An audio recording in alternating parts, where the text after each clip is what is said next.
This video is all about Google Classroom, getting started, what it looks like, how to upload, all the things Google Classroom. So the first thing you'll have to do is download the app. So you'll see on your iPad, self-service. So this is where you'll be able to download all sorts of different applications that you'll need for the classes that you have. So it's organized alphabetically, but you can also, at the bottom, just click on search and type in the app that you want. So we're going to look for Google Classroom, and then you'll see that it pops up here. Okay. When you click on it, you'll get a little description about it, but then you'll just click to install, and then it will install it for you. So once you open up Google Classroom, you'll have to click the plus at the bottom right-hand corner of the screen. This allows you to either join a class or create a class. In this case, you're joining a class. So you should be logged in with your Rolling Meadows email address. If you're in some other one, things will get a little dicey because you won't be able to really connect your Google Drive and all the other things. So your teacher will have a class code for you. So you'll just go ahead and type in the class code. It is a mixture of letters and numbers usually, and each class will have its own code.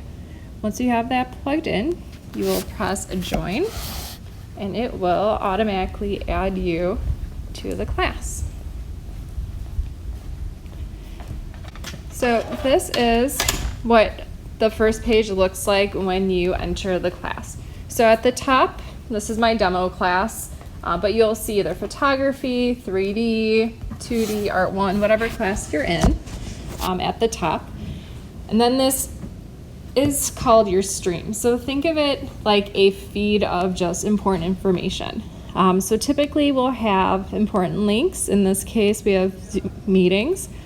So we'll have the link here along with the time that we'll be meeting.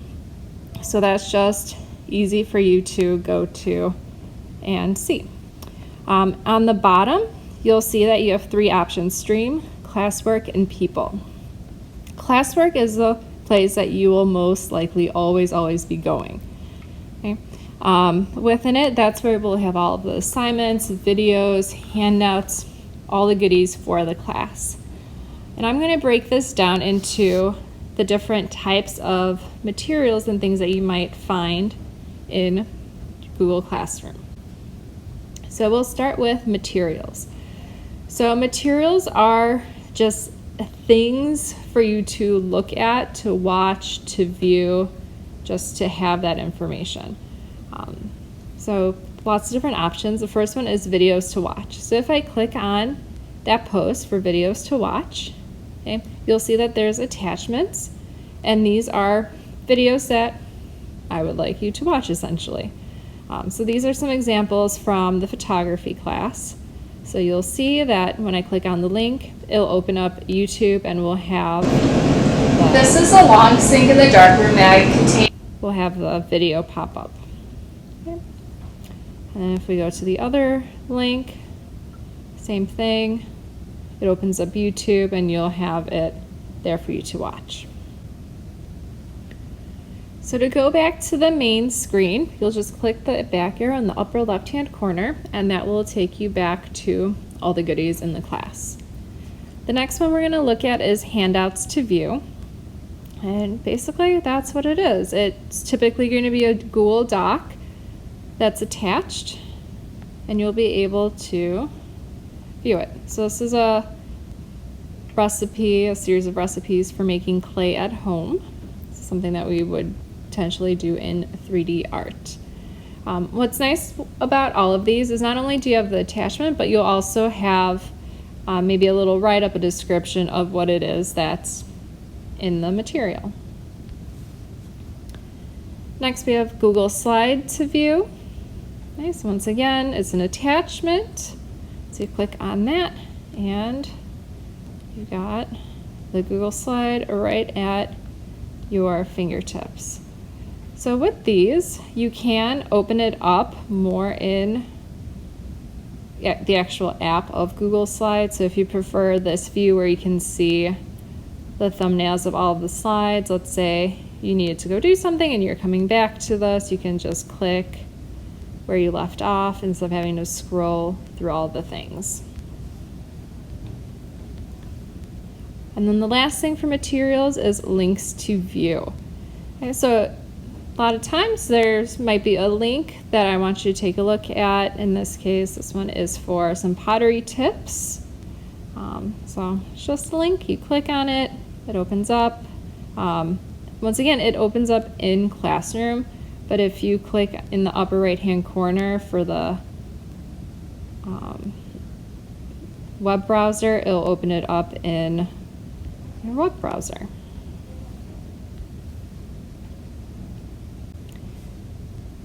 Next, we're going to look at assignments. So this one, super important because this is how you'll be turning in all of your work for me to grade. There's a number of different ways that you'll be able to upload your projects. With art, it gets a little tricky because art is tangible. So you might have to take a picture of your physical artwork. So if you're taking 3D art, if you're taking drawing, Art 1, taking a picture, uploading that will be your go-to. So the very first one, upload assignments from photos. So with this, with the assignment, you'll see a lot of different things. I will always have attachments at the bottom. There'll be the PowerPoints, any links, any docs, any information you need for the project. In the description, you'll see what it is you actually need to turn in. So as a friendly reminder, which photos you have to turn in. There's also a rubric attached.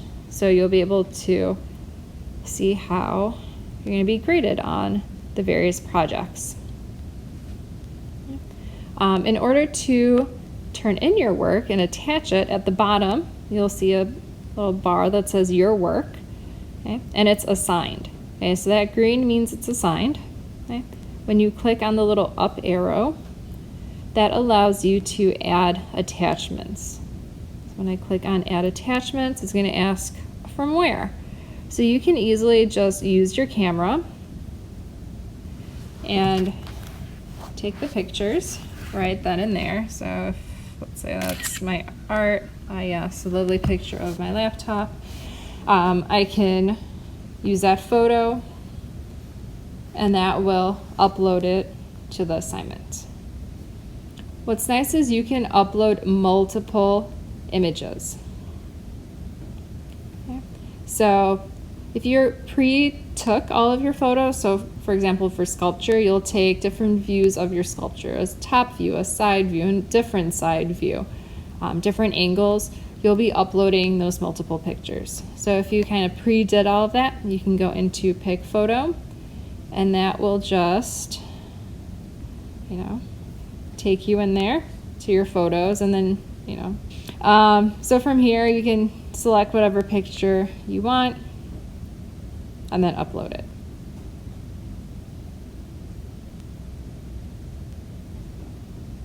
I'm gonna attach another one. The bigger the picture, the longer it takes to upload, so just a heads up on that. So if you're uploading, let's say, a video, then it'll take a little bit longer. So not only can you upload photos, but you can also upload any videos that you take for an assignment. Once you have everything uploaded, you'll have to physically turn in the assignment. So this blue bar is turn in. So when I click on that, it asks turn in your work. 3 assignments will be submitted. You'll hit turn in. Okay. And that means it's turned in. So now, when you go back to the assignment, instead of assigned at the bottom, you'll see that it says turned in.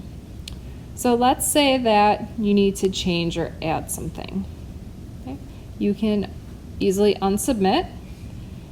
So I hit unsubmit, and this kind of frees it up.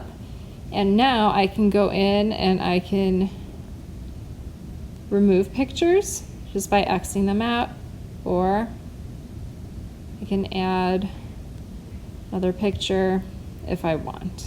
Okay? So whatever it is you need to do, you can do that. And then don't forget to turn it in again. Another option is uploading assignments from Google Drive. So this most likely will happen when you are in photography and you're actually on the computers and uploading pictures off of digital cameras and photoshopping and doing all of that. But maybe you're just, storing things in Google Drive, which is totally fine. Or if you have a PowerPoint that you made in Google Slides or a Word doc or something like that. So you'll be able to upload directly from Google Drive. So once again, this looks the same. We have our description, we have the rubric, we have whatever attachments we have. Okay, so I'm going to go in, add attachment, but this time I'm going to click on Drive, and it opens up my drive. So from here, you would just go in and find whatever it is, and I have that. Okay. So there's a PDF that I'm adding. Let's add something else from my drive. Maybe here's a PowerPoint that I'm adding. Then once again, you hit turn in, and that submits it. So you'll notice that as I'm submitting projects, they get grayed out. Something that's active that I haven't done yet, haven't turned in, is blue. Okay. So then the very last one is uploading a worksheet. So from time to time, we might have videos to watch, or there might be readings and handouts that go along with them. So everything will be uploaded in here. So in this case, this is for the 3D class. Students had to watch episodes of the Great Pottery Throwdown. So in the attachments, we have the videos for them to watch. And then there's handouts to fill out. Now what's neat about Google Classroom is you can edit right in the app. So then when you go to turn it in, it just automatically turns it in. So in the upper right hand corner, you'll see this little pencil icon.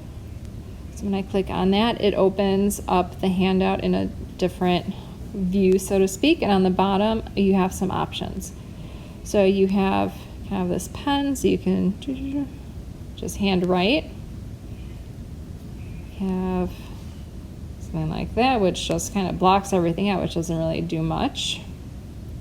We have a highlighter. We have an eraser, so if you did something that you don't want, you can just erase it. And then finally, and this is the one you will most likely use, is just for text. So for the text, you just click, and then you'll be able to just type right into the text box. Okay. Okay. So yeah, you just type, and then when you're all done, in the upper right hand corner, you'll hit save, and it's going to make an edited version. So you see how it says edited, and that automatically gets uploaded into your work. So then it's just a matter of turning it in when all the things are done.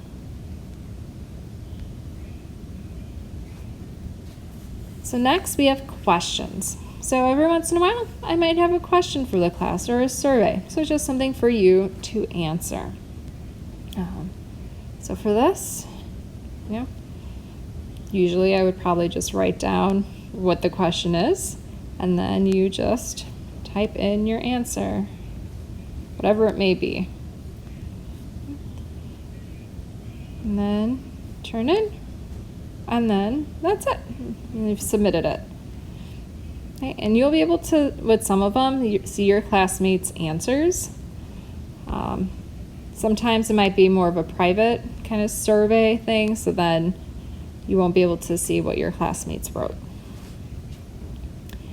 And then last but not least, we have quizzes or surveys, because sometimes we take quizzes or surveys, so whatever it may be. So with this, the attachment, so this is just a blank quiz that I made. And then it opens up the quiz. So this is just a Google form, but kind of in quiz form. So you'll just fill in all the answers. So you would, type in whatever, whatever it may be. Okay. And then answer questions, and then you can have them send you a copy of your responses, but then there you go. So once I complete it, it's submitted, it's marked as done, and then I can view my score. And I obviously did not do very well in this quiz, but it'll show you what the correct answer is if you got it wrong.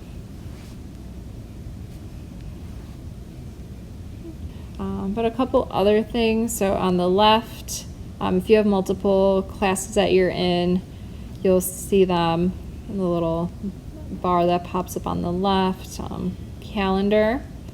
So the nice thing is that all of this links up to your Google Calendar with assignments and due dates. So you can see for all of the assignments, for the questions, there's a due date attached to it. So that way it kind of helps you keep track of those things. And click on classes, it'll just take you back to where you started. Okay. With this front screen, it will show you what things are due recently. So I've already done 2 of the 3 assignments. The only one that's left is to upload a worksheet one, so I know that that's the one that I need to do. When I click on it, it just automatically takes me to it. So definitely pay attention to due dates and things like that. It will let you upload things late, but we want to be on time with these things. We have a lot of information that we want to cover, a lot of projects to do, so pay attention to due dates. They'll help you in the end.